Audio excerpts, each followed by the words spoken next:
அந்த வரலாறு விருதுநகர்ல பிறந்தது. பேர்லயே விருது இருக்கு. காமராசர் பிறந்தார், அது விருதுநகராக மாறியது.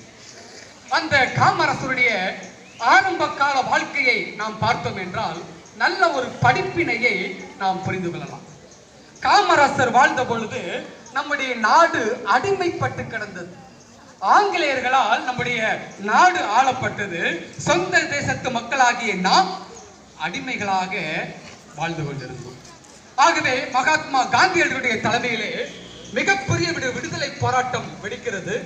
அந்த விடுதலை போராட்டத்திலே இந்தியா முழுவதும் பங்கேற்கிறார்கள். அதிலே விருதுநகர் மாவட்டத்தில் இருக்கக்கூடிய காமராசரும் ஒருவர். காமராசர் விடுதலை போராட்டத்திலே கலந்து கொள்கிறார், சிறைச்சாலைக்கு செல்கிறார். இதை கண்ட அவருடைய பெற்றோர்கள், இங்கே இருந்தால் இவன் அடிக்கடி சிறைக்கு செல்ல நேரிடும், ஆகவே தன்னுடைய தாய் மாமன் கருப்பையா இருக்கக்கூடிய ஊருக்கு அவரை அனுப்பிவிடலாம். அப்படி அனுப்பிவிட்டால் காமராசர் இது போன்ற செயல்களில் ஈடுபட மாட்டார் என்று பெற்றோர்கள் நினைத்து அவர் என்ன செய்யாங்கனாக்க வேறு இடத்துக்கு அனுப்பினார். ஆனால் காமராசர் அங்கேயும் போய் சும்மா இல்லை. தன்னுடைய தாய் மாமனுடைய துணி கடையில அவர் அரசியல் பேசக்கூடிய இடமாக அந்த இடத்தை மாற்றினார். பொதுவா சில இடங்கள்ல வந்து எழுதியிருப்பாங்க, அதாவது முடி திருத்தகம், பார்பர் ஷாப், அடுத்தது தேநீர் கடை, அந்த டீ கடை சொல்றோம் இல்லையா, அங்கெல்லாம் பார்த்தீங்கன்னாக்க ஒரு போர்டு பர்மனண்டாவே தொங்கும். என்னன்னா, இங்கு அரசியல் பேசாதீர்கள், இங்கு அரசியல் பேசாதீர்கள் என்று எழுதப்பட்டிருக்கும். ஆனால் காமராசரோ தன்னுடைய மாமனுடைய துணி கடையவே அரசியல் களமாக மாற்றி அங்கேயும் என்ன செய்தார்னா போராடினாரு, ஜெயிலுக்கு போனார். அப்பா அம்மா பார்த்தாங்க, அங்கிருந்து ஜெயிலுக்கு போறதுக்கு அதுக்கு இங்கே வந்து சொல்லி இருந்தாங்க. மறுபடியும் காமராசரை என்ன செய்தாங்கனாக்க விருதுநகருக்கு அழைத்தார்கள். காமராசரும் விருதுநகருக்கு வந்து பலவிதமான போராட்டங்களை கலந்து கொண்டார். காந்தியடிகள் விடுதலைக்காக என்னென்ன அறிவிப்புகளாம் அறிவிக்கிறாரோ அதை விருதுநகரிலே முதலாக அறிமுகப்படுத்தக்கூடிய ஒரு மனிதனாக காமராசர் இருந்தார். இன்னைக்கு நீங்களும் நானும் எப்படிப்பட்ட ஒரு பொழுதை கழித்து கொண்டிருக்கிறோம் அப்படின்னா, தொலைக்காட்சி பார்ப்பதிலும், அடுத்தது வீடியோ கேம் விளையாடுவதிலும், அடுத்தது செல்போன் இதில் பார்ப்பதில் தான் நம்ம நேரத்தை கழிச்சுக்கிட்டு இருக்கோம். ஆனால் காமராசர் தன்னுடைய இளம் பருவத்தில் நாட்டினுடைய விடுதலைக்காக அவர் என்ன செய்தார் அப்படின்னாக்க அவர் பாடுபட்டார் என்று பார்க்கின்றோம். விடுதலையை குறித்து மகாகவி பாரதியார் அவர்கள் அற்புதமான ஒரு பாடல் எழுதியிருக்கிறாரு. விடுதலை விடுதலை விடுதலை விடுதலை விடுதலை விடுதலை, பறையருக்கும் இங்கு தீய புலையருக்கும் விடுதலை, பரவரோடு குறவருக்கும் மறவருக்கும் விடுதலை, திறமை கொண்ட தீமையற்ற தொழில் புரிந்து யாவரும் தேர்ந்த கல்வி ஞானம் எய்தி வாழ்வும் இந்த நாட்டிலே விடுதலை விடுதலை விடுதலை என்று மகாகவி பாரதியார் விடுதலை யாருக்கெல்லாம் வேணும் அப்படின்னு சொல்லி ஒரு அற்புதமான ஒரு பாடலை எழுதியிருக்கார். அந்த பாடலுக்கு ஏற்ற விதமாக காமராசரும் விடுதலைக்காக அவர் மிகப்பெரிய ஒரு போராட்டத்தில் ஈடுபட்டு சிறைச்சாலைக்கு சென்றார். அப்படிப்பட்ட ஒரு மனிதனால இன்னைக்கு நீங்களும் நானும் விடுதலையின் காற்றை சுவாசித்துக் கொண்டிருக்கிறோம். இல்லை என்றால் இன்னைக்கு நீங்களும் நான் நினைச்சது அடிமையாக தான். இது காமராசருடைய சுதந்திரத்திலே அவருடைய மிகப்பெரிய ஒரு பங்கு என்பதை நாம் அறிந்து கொள்ளலாம். அடுத்து காமராசரை பற்றி சொல்லும் பொழுது அவர் எளிமையானவர் எளிமையானவர் எளிமையானவர் என்று கவிதைகள் வாசிப்பதையும் பல தலைவர்கள் பேசுவதையும் நாம் கேட்டிருக்கலாம். அந்த எளிமை என்ன அப்படின்னு பார்த்தீங்கன்னா, எளிமை அப்படிங்கிற சொல்லு ஒரு மிகப்பெரிய ஒரு விளக்கம் நிறைந்த ஒரு சிறிய வார்த்தை. எளிமை அப்படிங்கிற சொல்லுக்கு நிறைய பொருள் சொல்லலாம். எதெல்லாம் எளிமை அப்படின்னு பார்த்தீங்கன்னாக்க, வாழ்க்கை ஒரு எளிமை, ஆடை ஒரு எளிமை, உணவு ஒரு எளிமை, பேச்சு ஒரு எளிமை. இப்படி அந்த எளிமை அப்படிங்கிறது விரிக்கப்பட்ட படை போல அது விரிந்து கொண்டே செல்லும். வேதாகமம் சொல்லுகிறது, ஆவியில் எளிமையுள்ளவன் பாக்கியவான், பரலோக ராஜ்யம் அவர்களுடையது என்று மத்தேயு 5:5 வேதத்தில் எழுதப்பட்டிருக்கிறது. ஆவியில் எளிமையுள்ளவர்கள் பாக்கியவான்கள், பரலோக ராஜ்யம் அவர்களுடையது. அந்த வார்த்தைக்கு ஏற்றது போல எளிமையான வாழ்க்கையை வாழ்ந்தவர் பெருந்தலைவர் காமராஜர்.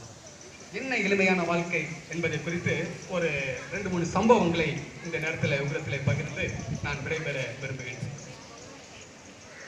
எடை பார்க்கும் இயந்திரம் வெயிட் மிஷின் அப்பொழுதுதான் முதலாக இந்தியாவிலே அறிமுகமாகிறது. அதனால இந்த எடை பார்க்கும் இயந்திரங்கள் எங்கெல்லாம் இருக்கும் அப்படிங்கிறது உங்களுக்கு தெரியுமா? எங்கெல்லாம் இருக்குமா?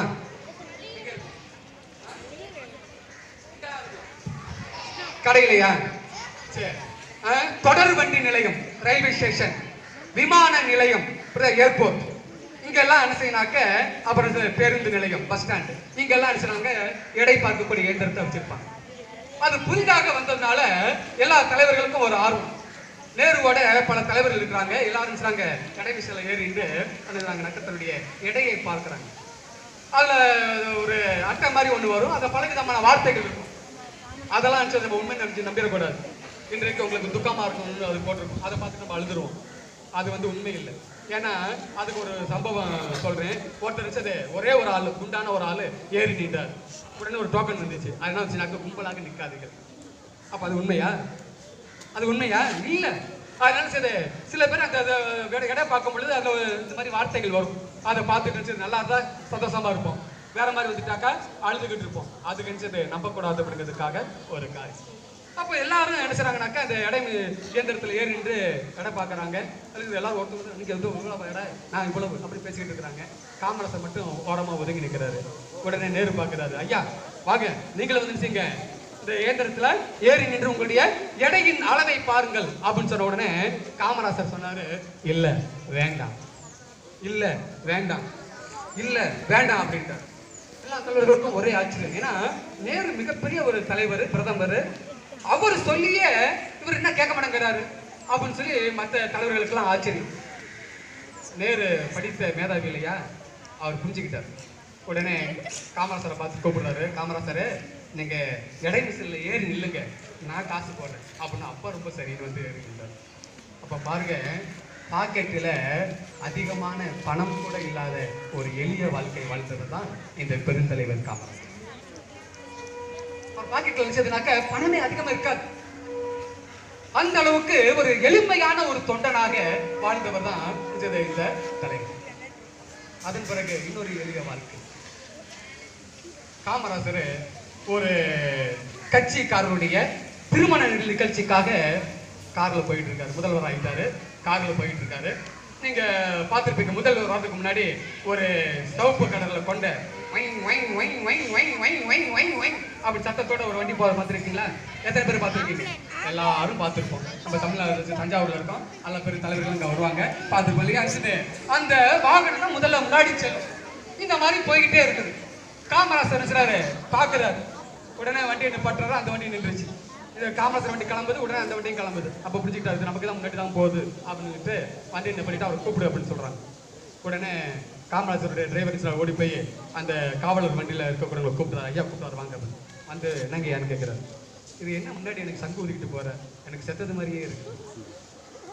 இந்த சங்கு சத்தம் எனக்கு என்ன, இது செத்ததுக்கு அப்புறம் ஊதுவாங்கல்ல, ஊ அப்படி சங்கு ஊதுவாங்கல்ல, அது மாதிரி இருக்குது. ஆகவே நினைச்சது இதெல்லாம் எனக்கு வேணாம், நீ முதல்ல கிளம்பி போப்பா. எப்படிப்பட்ட ஒரு எளிய வாழ்க்கை. இன்னைக்கு வட்ட செயலாளர் வண்டுமுருகன் வந்தாலும் சரி, சதுர செயலாளர் சண்முகம் வந்தாலும் சரி, அதுக்கு என்ன செய்றாங்க, இந்த மாதிரி ஆடம்பரத்தோட வண்டியில் வருவதை நீங்களும் நானும் இன்னைக்கு நம்ம வேடிக்கை பார்க்கலாம். ஆனா அவர் பாருங்க, அந்த வண்டியை கூட இதெல்லாம் வந்து ஒரு முறை, ஒரு அரசு உயர் அதிகாரிகள் வரும் பொழுது முன்னாடி அந்த வாகனம் செல்லணும் அப்படிங்கிறது ஒரு முறை. ஆனா அதுவே அவர் செய்றாரு, வேணான்ட்டார். அடுத்தது இன்னொரு மாபெரும் சம்பவத்தை கூடி முடிக்கின்றேன். இன்னொரு நபருடைய திருமணத்துக்காக காமராசர் போறார். முன்னாடி ஒரு வண்டி போயிட்டே இருக்கு, ஒரே ஒரு அம்பாசிடர் வண்டி போயிட்டே இருக்குது. இவர் காமராசரை பார்க்குறாரு, போறதெல்லாம் கரெக்டாக போகுது. உடனே பக்கத்தில் அந்த வண்டி முன்னாடி போயிட்டு இருக்குது, அது யாரோட வண்டி, நம்ம வண்டி தான் அப்படின்னு சொல்லி இந்த டிரைவர் சொல்றாரு. ஏன் அப்படின்னு கேட்குறாரு. ஐயா நீங்கள் இந்த திருமணத்துக்கு போறீங்களே, அவருடைய வீடு எனக்கு தெரியாது, அதனால எனக்கு பாதை காட்டுறதுக்காக அந்த வண்டி போயிட்டு இருக்கு அப்படின்னு ஒன்று காமராஜர் சொல்றாரு. ஐயா என் தொண்டனுடைய வீடு எனக்கு தெரியாதா, நீ என்கிட்ட கேட்டுக்க வேண்டியதானே, என் பேரை கெடுக்கிறதுக்காகவே முன்னாடி ஒரு வண்டி வச்சுட்டு இருக்கியா? மக்கள் என்ன பேசுவாங்க? காமராசர் பாரு, ஆடம்பரமா கல்யாணத்துக்கு வந்தார், ஒரே ஒரு காரணம். ஒரே ஒரு வாகனம் வந்ததுக்கு காமராசர் சொல்லுகிறார், மக்கள் என்ன பேசிக்குவாங்க, இந்த மாதிரி காமராசர் ஆடம்பரமாக கல்யாணத்துக்கு வராருன்னு சொல்லுவாங்க, என் பேரை கெடுக்கிறதுக்கு ஏற்பாடு பண்ணிருக்கியா? நீங்க தெரியலன்னா என்கிட்ட கேட்க வேண்டியதானே, நான் பாதை காட்டுவேன் இல்லை, ஒழுங்கா அந்த வண்டியை போச்சு. எப்படிப்பட்ட ஒரு எளிமையான ஒரு வாழ்க்கை! அப்படிப்பட்ட மாபெரும் கலைஞன் தான் இந்த பெருந்தலைவர் காமராசர். கருப்பு கந்தை காமராசர், படிக்காத மேதை காமராசர். இப்படிப்பட்ட ஒரு மனிதனாக இன்றைக்கு நாம் உருவாக வேண்டும். இன்றைக்கு எல்லாத்திலும் ஆடம்பரம் கொடிக்கட்டி பறக்கிறது. ஆடம்பரம் என்பது ஒரு பாவம். ஆடம்பரம் ஒரு பாவமாக மாறிக்கொண்டு வருகிறது. ஆனால் அவர் அந்த ஆடம்பரத்தை விரும்பாமல் எளிய வாழ்க்கை வாழ வேண்டும் என்று சொல்லது மட்டும் இல்லாம வாழ்ந்து காட்டினார். நம்ம எளிமைன்னு வாயில சொல்லிடலாம், வாழ்ந்து காட்டுவதுதான் நமக்கு பாடமாக அமையும். அப்படி பாடமாக அமைந்து எளிய வாழ்க்கை மூலமாக வாழ்ந்து நம்மளை எல்லாம் ஆட்கொண்ட அந்த மாபெரும் தலைவரை பற்றி ஒரு பாடலை கூறி நிறைவு செய்கிறேன். வாழ்ந்தவர் கோடி, மறைந்தவர் கோடி, மக்களின் மனதில் நிற்பவர் யார்? மாபெரும் வீரம், அரும் பெரும் செயல்கள் செய்தவர் மனதில் நிற்கின்றார் அப்படின்னு சொல்லி கவியரசு வைரமுத்து அவர்கள் இப்படிப்பட்ட ஒரு அற்புதமான ஒரு பாடலை எழுதியிருக்கிறார். வாழ்ந்தவர் கோடி, மறைந்தவர் கோடி, மக்களின் மனதில் நிற்பவர் யார்? இவர் கோடியில் ஒருவராக பிறந்து கோடியில் ஒருவராக தமிழக மக்களுடைய சிம்மாசனங்களில் வீட்டிருக்கக்கூடிய அந்த மாபெருனுடைய தலைவருடைய பிறந்த நாளை இன்று நாம் வாழ்த்தி, அவரை போல நீங்களும் ஒரு எளிமை மிக்க தலைவராக, ஒரு நாட்டுக்காக எதையும் செய்யக்கூடிய ஒரு தலைவராக உருவாக வேண்டும் என்று இந்த நேரத்தில் கூறி விடைபெறுகிறேன். நன்றி, வணக்கம்.